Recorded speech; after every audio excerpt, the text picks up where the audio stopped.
Hi students, myself Dr. Ghanesham Chavan. My today's topic is cardiovascular system. In cardiovascular system, today we will discuss about the heart and its compartments and the overview of regarding the heart. What is heart? Heart is the integral part of our body. Without heart, we cannot survive, and it is the significance and it is the symbol of living. So when our heart is uh, going to be work, or if your heart is doing its function normally, then you will come to the conclusion that you are alive. So our cardiovascular system contains the major component heart and blood vessels and lungs. Now heart is having the important function. For example, it is having important functions of exchange of gases. Along with the lungs, it helps lungs to do the exchange of gases with the alveoli cells, and with the help of the blood carries the oxygen and also CO2. So it exchanges that carbon dioxide and O2 with the airs, and whatever the purified blood is there, it will help to revolve it all over the body. Means heart is pumping machine. It is just like the electric machine, electric pump which we are having at our home. What is the function of pump? Pump is circulating the water all over the home, and also it reaches, it allows, it pushes that water towards your tank whenever it is or wherever it is situated. So the same function the heart is also doing here in our body. It circulates, it pushes the blood each and every corner of our body. And the another function is it circulates and it provides the nutrition to all over the body parts. That's why it is also doing the function of transportation. And the another function is that it helps kidney to throw out the excrete or the waste material or excreta from our body by doing the filtration. It also pumps the filtration rate by increasing and decreasing its rate by increasing and decreasing the blood pressure. So it always regulates the kidney function. That's why kidney is doing its filtration with the help of heart. Now if you will see the heart is having various components. If you will see the basic anatomy of heart contains 4 chambers. It contains atrium, ventricles. So two atrium are there, right and left, and 2 ventricles are there, right and left. It also contains the left pulmonary artery, which gives blood to the lungs. This is the aorta, which is the largest artery of our body, which provides blood to all over the body parts. Its size is near about 4 to 5 centimeter, means almost more than 1 inch. Alone it is 5 centimeter in size. If you will see heart, from the birth we are having the heart, and heart is having the normal size near about 250 gram in case of females and 300 gram in case of males. If you see its size, it is almost near about 9 centimeter long, and it is about 12 centimeter in long and 9 centimeter in the width here. So this is the normal size of your heart. It can varies from person to person, but this is the normal range. And if you see, it also contains the fat here. It gives the energy to the heart. The heart has 4 different hollow areas called chambers. There are 2 chambers on each side of the heart, means total there are 4 chambers. Each chamber is separated by walls. There are 2 walls which separate each chambers, means right chamber from left and left chamber from the right. And also between atria and ventricles also, the chamber they can be separated by the walls, which is the flap of the tissue that opens and closes to keep blood flowing in the right directions. There is very important role of valves. If valve is open, the blood will be go in one direction. If it will close, it will stop. The two chambers on the top are called atria. Here you can see these two chambers are called atria.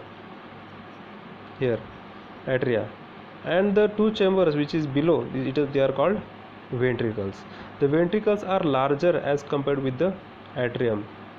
The atrium are opens into the ventricles. Always they will open into the ventricles, and here also the left atrium opens into the left ventricle.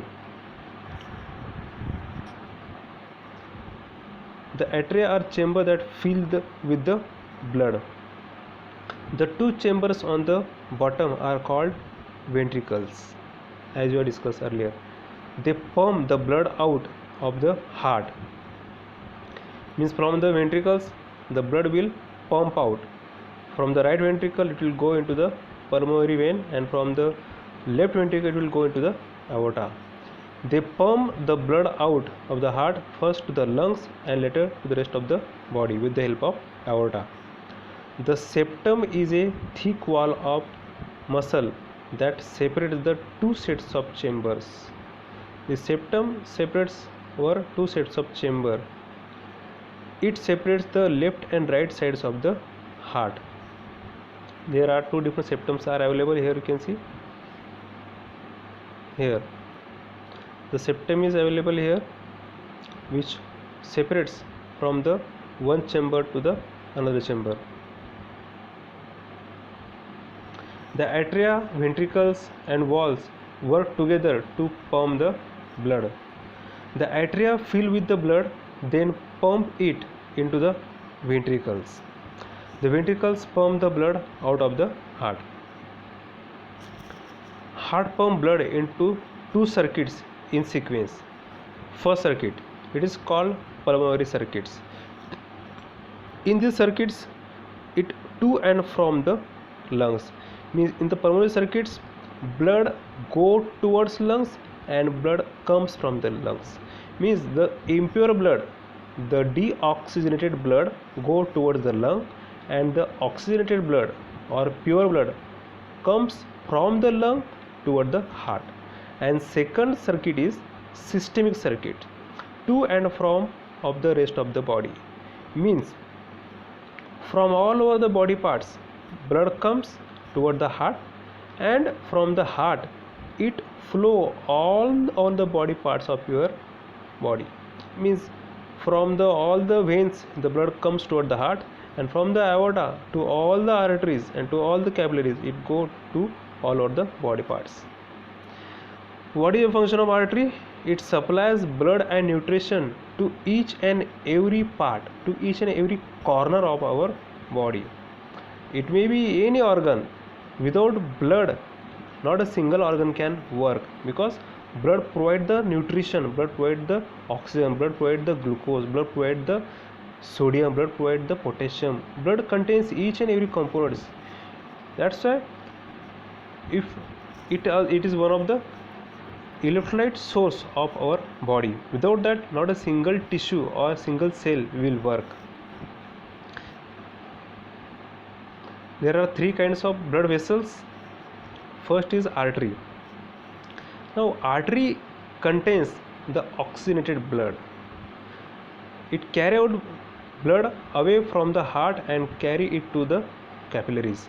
Means from the arteries the blood go to each and every part of your body through capillaries, and these arteries are get converted into the arterioles, and from arterioles it get converted into the capillaries, small capillaries. What is capillary? The microscopic vessels where exchanges between cells and blood takes place. So these capillaries are providing the blood to the interstitial cells, to the smaller parts of your body. So here these capillaries are providing to the blood, and it is responsible for the internal respiration, cellular respirations. Here the exchange of gases occurs, exchange of oxygen and carbon dioxide occurs. So capillaries are playing a major role in that. Veins. So veins contain the deoxygenated blood, it contains the impure blood, and that's why the vein collects, they are nothing but the garbage collectors from all over the body. They are nothing but the sanitary workers from all over the body. So they collect all the garbage, all the impurities from all over the body, and they are collecting and pouring into the heart, they are pouring into the right atrium. So they receive the blood from the capillaries and carry it back to the heart for purification.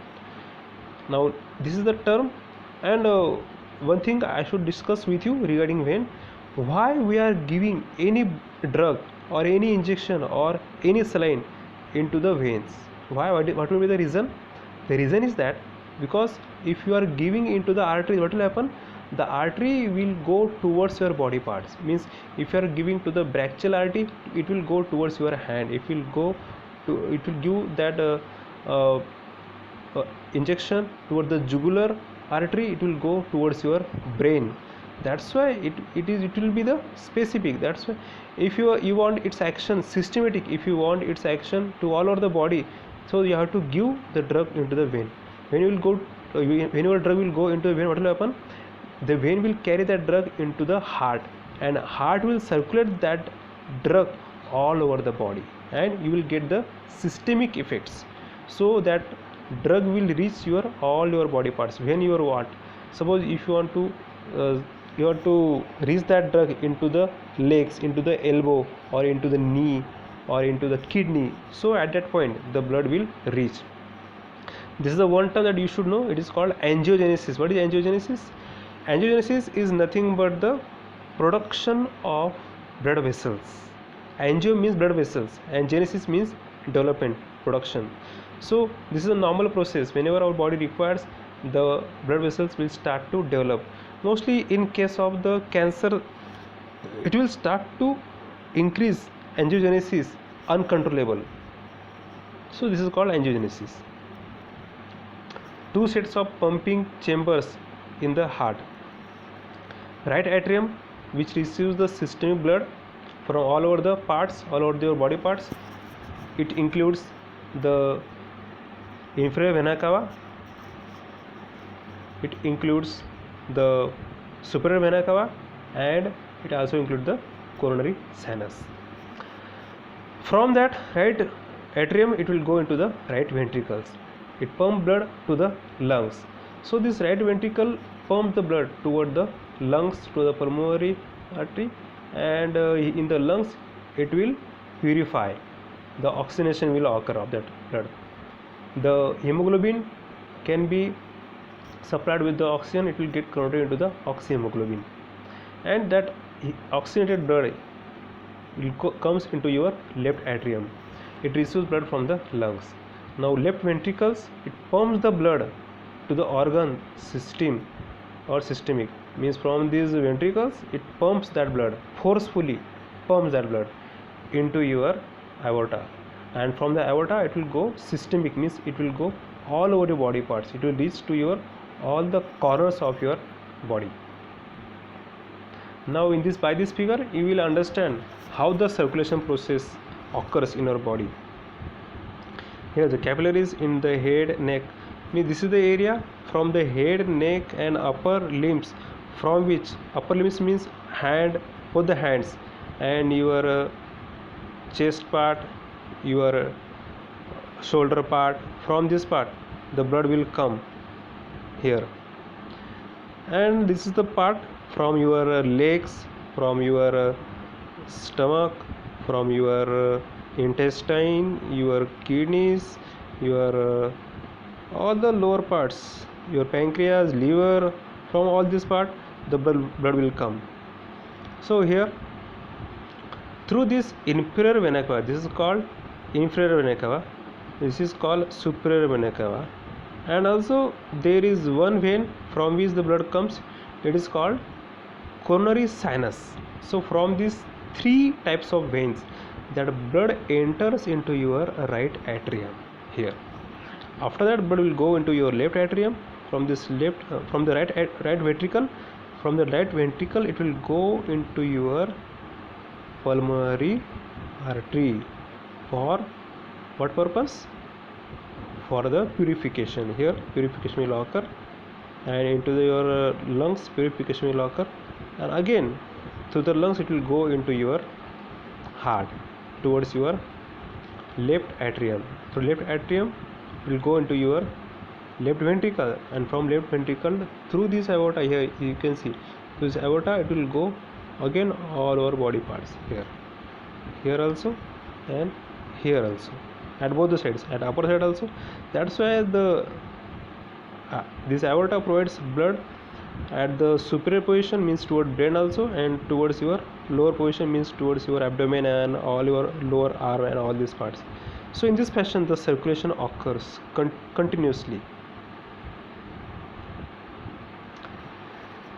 Now pericardial cavity, it surrounds the heart and it is lined by the pericardium. It is the external protective covering or coating of your heart. It is having two layers. Visceral pericardium, it is also called as epicardium. It covers heart surface. The parietal pericardium, it lines pericardial sacs that surround the heart. So it is a layer of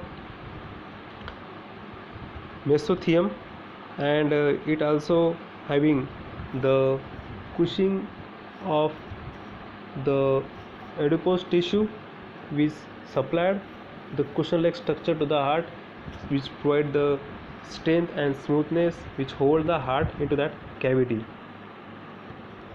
The location of the heart in the thoracic cavity, here you can see this is the exact location of your heart.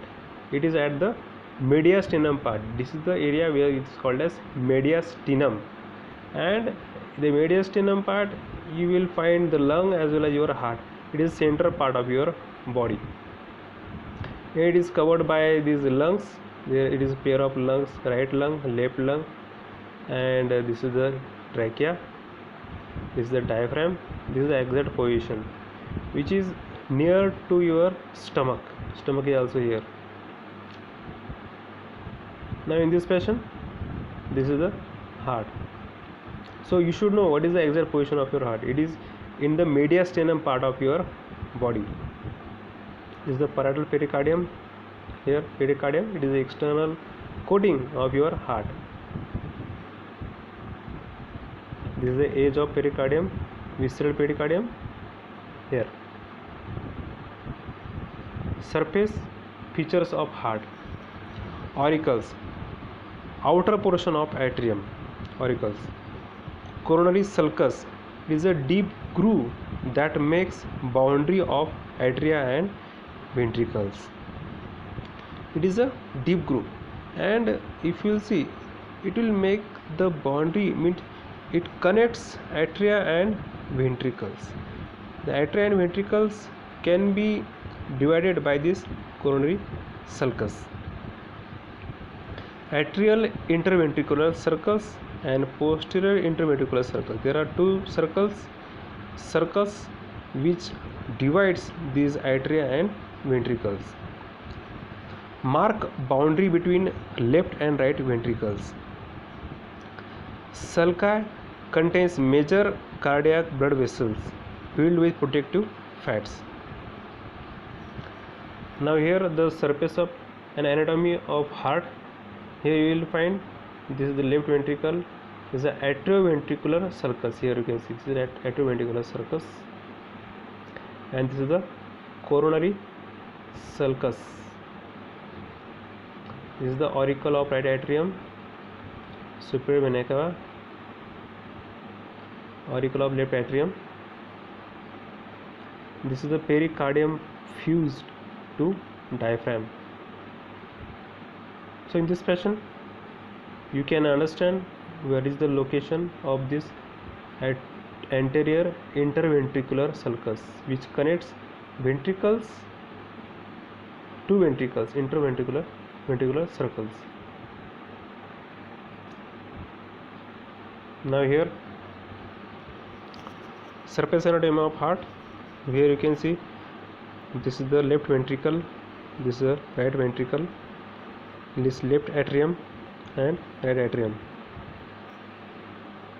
This is the posterior surface of your heart from back side, how it looks. Here you can see it is a fat which is attached to the heart. Now anatomy of heart. The heart wall, it contains epicardium, which is made up of visceral pericardium. It is the outermost layer which is made up of serous membrane. Myocardium, it is the middle part of your heart and it is a strong one.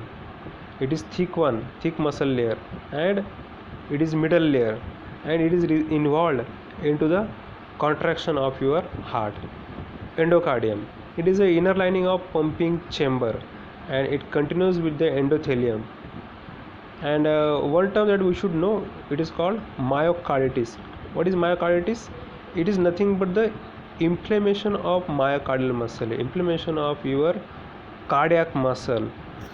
Why it occurs? It may occur due to the virus or also occurs due to the whenever we are having any type of bacterial infections.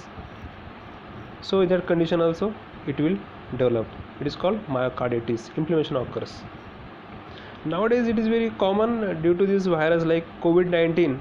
It affects on our myocardial muscle, and due to which our myocardial muscle will lose its elasticity, and due to which the heart attack will occur and myocardial infarction will be developed after the myocarditis. Due to which also lots of patients are losing their life.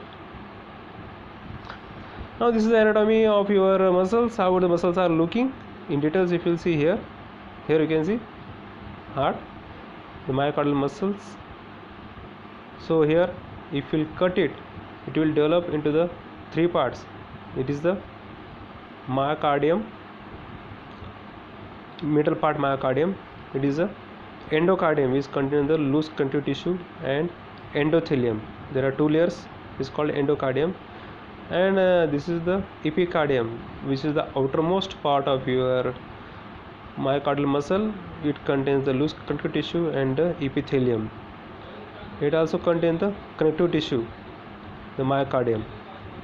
So this is the internal middle part. So in this fashion you can see. Now this is the three layer. Again you can see this is the innermost part, this is the middle part, myocardium, and this is the epicardium. Now how the striations are there, that you can see, and how the intercalated discs are there, nucleus is there. Here you can see. Now in the muscles, in the muscle fibers, the cardiac muscle cell, so they are having intercalated discs which are available here. This contains the myofibrils. The cardiac muscle cells are here, intercalated disc is here. Cardiac muscles, they are shorter than skeletal muscle fibers, having single nucleus, have striations as we have discussed earlier. They contain the striations. Here you can see striations are there.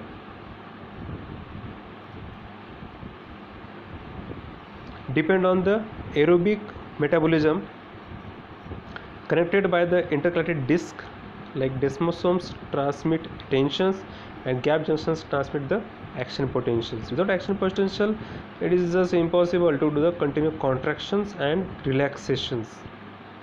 And the desmosomes transmit their tension from one muscle to the another muscle, and they collectively work together to do the continuous contraction and relaxation. Internal anatomy of organization.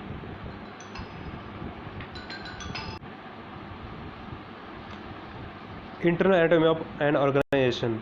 Intra-atrial septum. So it is a intra-atrial septum which separates two atria, right atria from the left atrium. Interventricular septum which separates two ventricles, and atrioventricular walls, the walls between atria and ventriculars. So there are two walls are available located between the atrium and ventricles, ensure one-way flow from atrium to the ventriculars. For example, semilunar wall, so which connects the atrium as well as the ventricles. Blood flow in the heart. superior and inferior vena cava. The large veins carries systemic blood to the right atrium. Also, the coronary sinus, which comes from the heart, which opens into your right atrium. Now, right atrium sends that blood to the right ventricles. Means right atrium collect all the bloods from all over the body parts, and from that blood, it provided blood to the right ventricles. Now, flow through right AV wall, anteroventricular wall. So it flow through the atrioventricular wall bounded by three cusps. So it is called tricuspid wall. So between right atrium and right ventricle there is one wall, it is called tricuspid wall, which because it contains three types of cusps are there, that's why it is called tricuspid wall. And the cusps anchored by chordae tendineae, it is a specialized type of muscle, it is called chordae tendineae, which is attached to your ventricles, and they are governing their contraction and relaxation, their smoothing and hardening, due to which this cusp will open and close again and again. The chordae attached to the papillary muscles of your heart. Blood flow into the heart.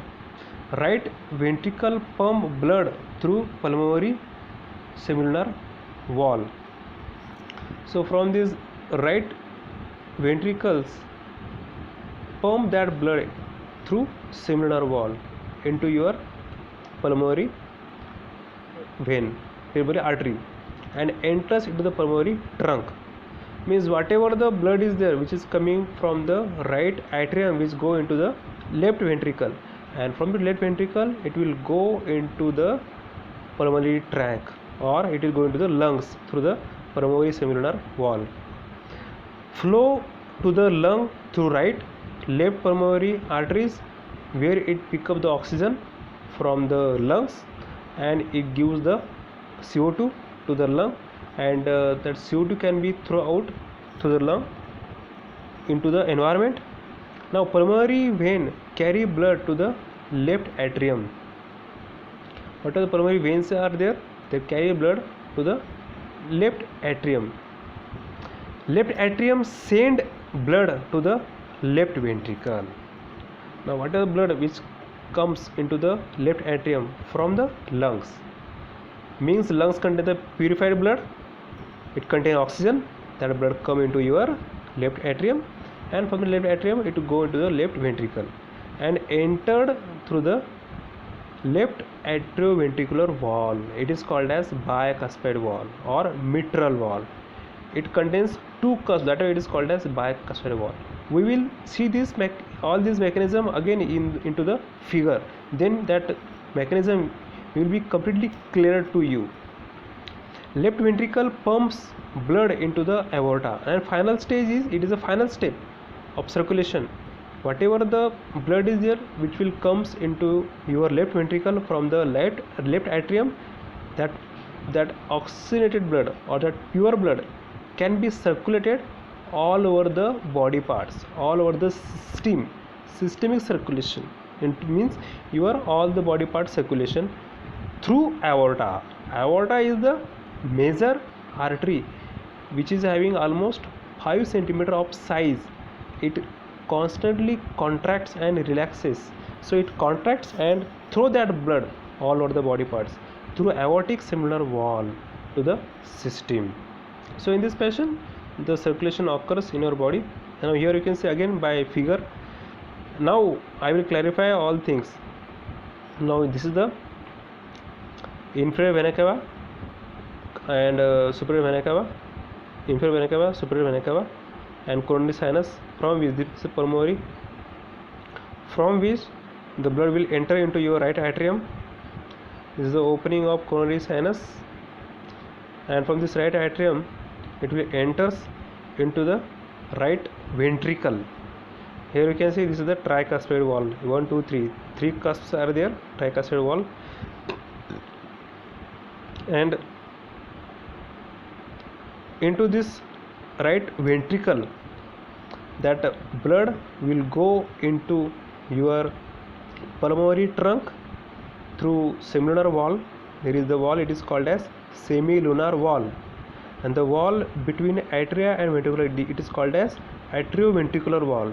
There are two atrioventricular walls are available. At the right side it is called tricuspid wall, and at the left side it is called bicuspid wall or mitral wall, mitral, mitral wall. Now from here the blood goes into your pulmonary trunk and into your lungs, right lungs and left lung, and it will go for the oxygenation, respiration, and after the respiration, after the breathing, after the process of the exchange of gases, that blood will again come back into your left atrium. Here you can see from left atrium, from this left pulmonary veins.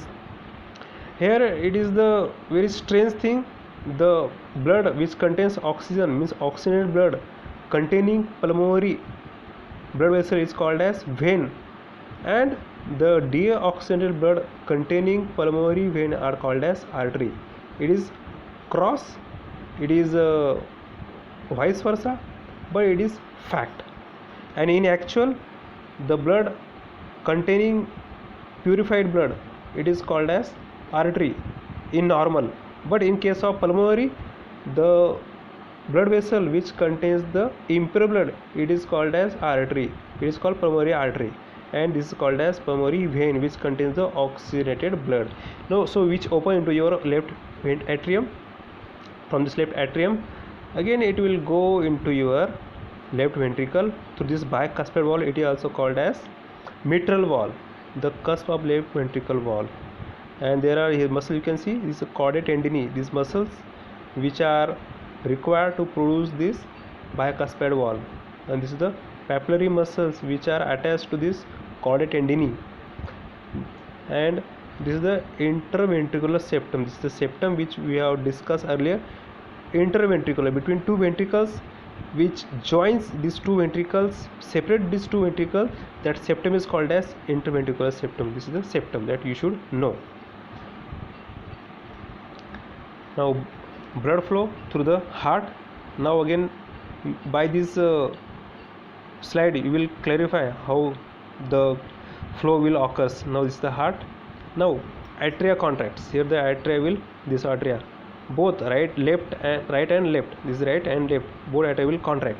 After the contraction, blood will enter into your ventricles, blood will enter into your ventricles. So deoxygenated blood from all over the body, from all the vena cava, will enter into your right atrium, and when atria will contract, it will enter into your ventricle. Now the oxygenated blood which comes from the lungs, again which had been enter into your right atrium, it will enter into your left ventricles.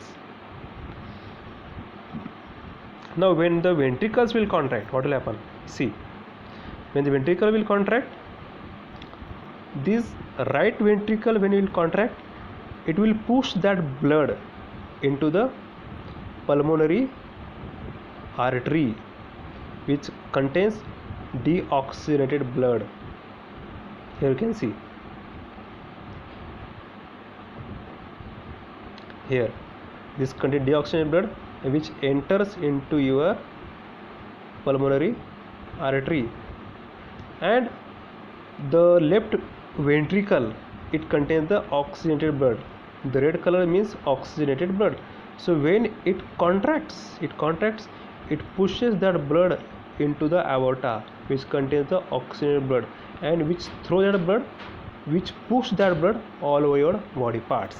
I hope you understood by this diagram how the circulation of your blood occurs, how the blood pushes through each compartments. When it enter first, it enters into your right atrium. When it comes at the last, at the left ventricle, and from that ventricles it go into your aorta and all over your body parts. In this fashion circulation occurs. Again you will see one by one.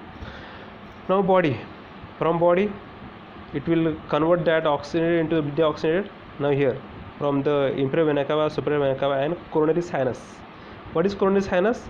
Coronary sinus collects the blood from the heart, means whatever the heart blood contains heart, that heart blood can be carried through the coronary sinus and it will be open into your right atrium.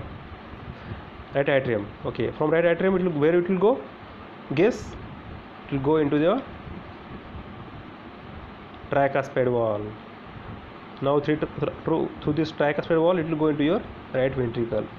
After the right ventricle it will go where? It will go into your lungs through pulmonary wall.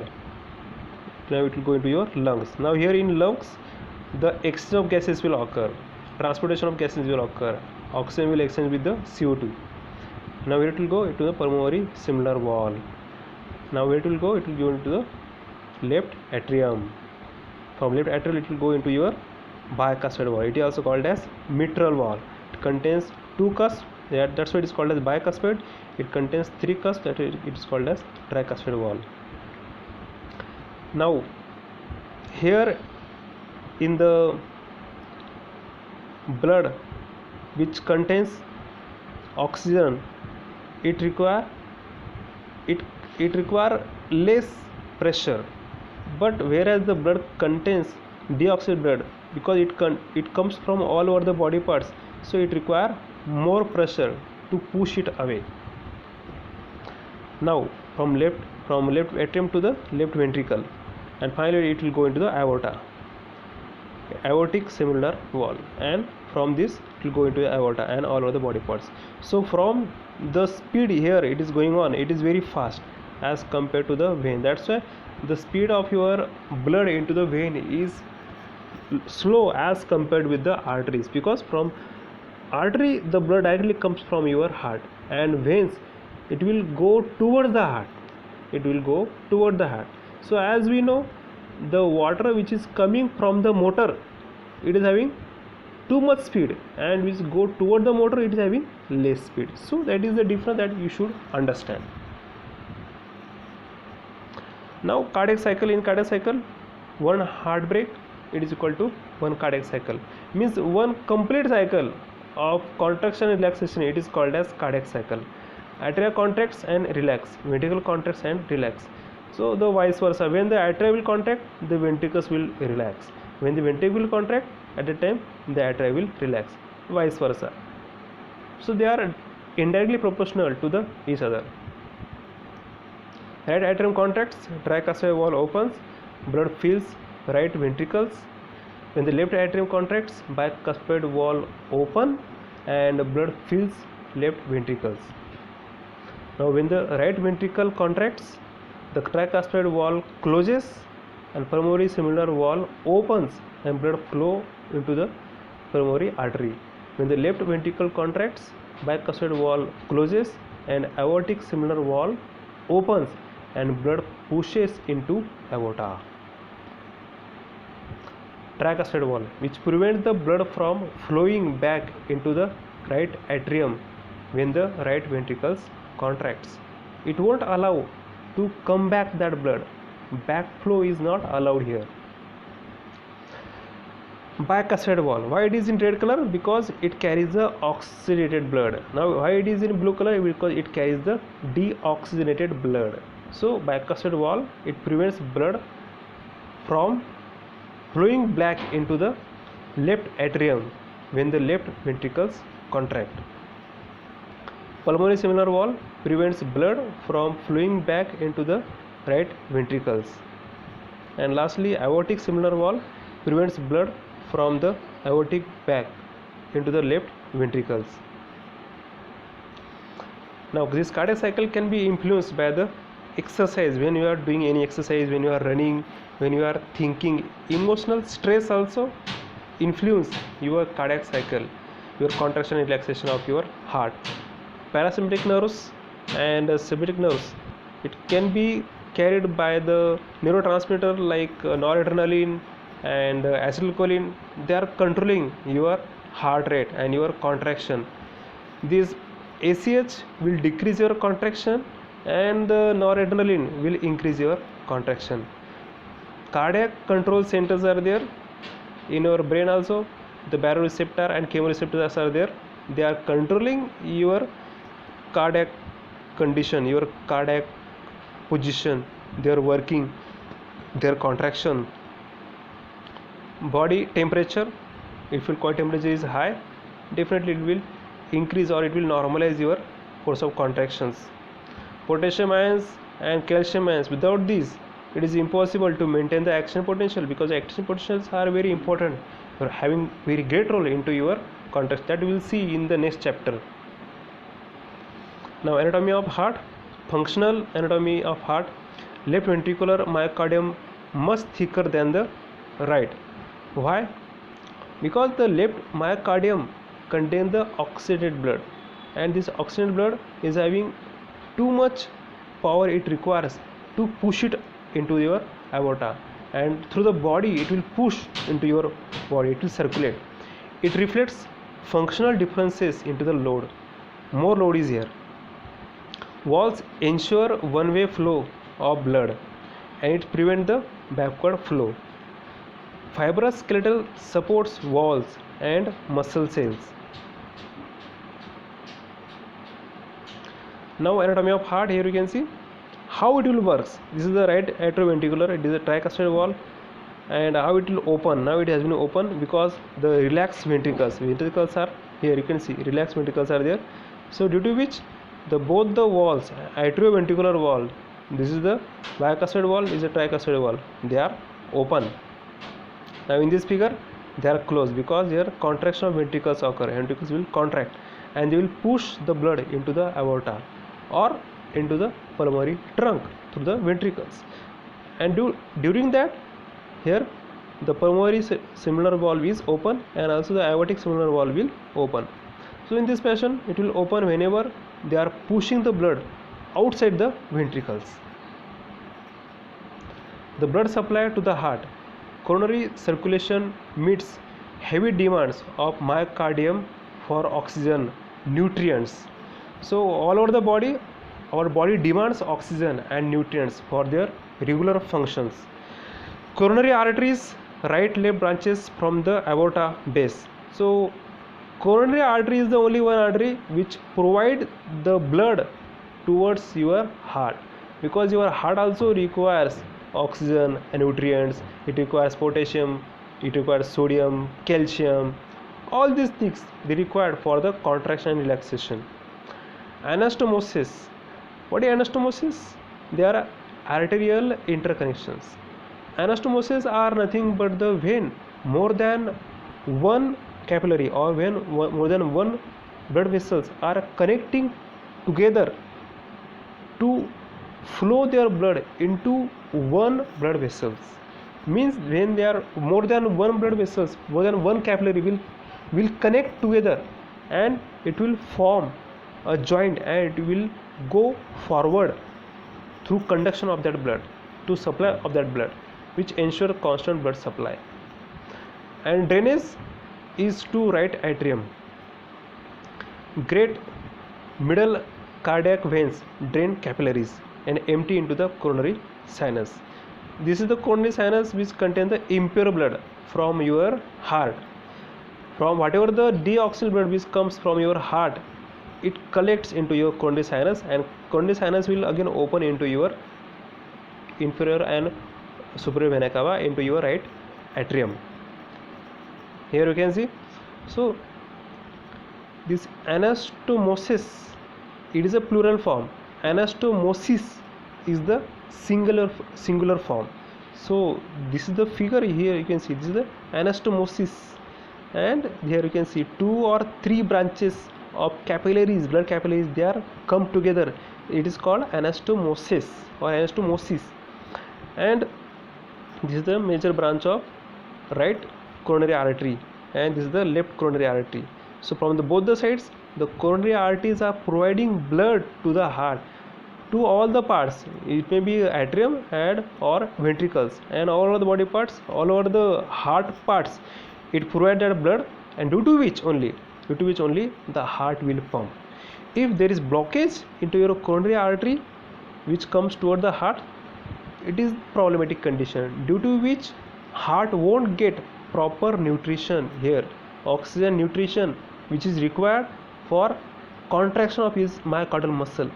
And when heart is not getting proper nutrition, proper oxygen, proper glucose, proper sodium, potassium, calcium, and which require for this heart, and that's why the heart will not work properly if there is blockage into your coronary artery.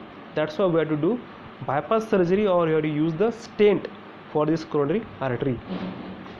Here you can see this coronary artery is there, which provide the blood from the posterior side, from the back side, how it looks. Now, so we'll summarize. The heart has 4 chambers: the right atrium and the ventricles with the pulmonary circuit, and left atrium and the ventricles with the systemic circuit.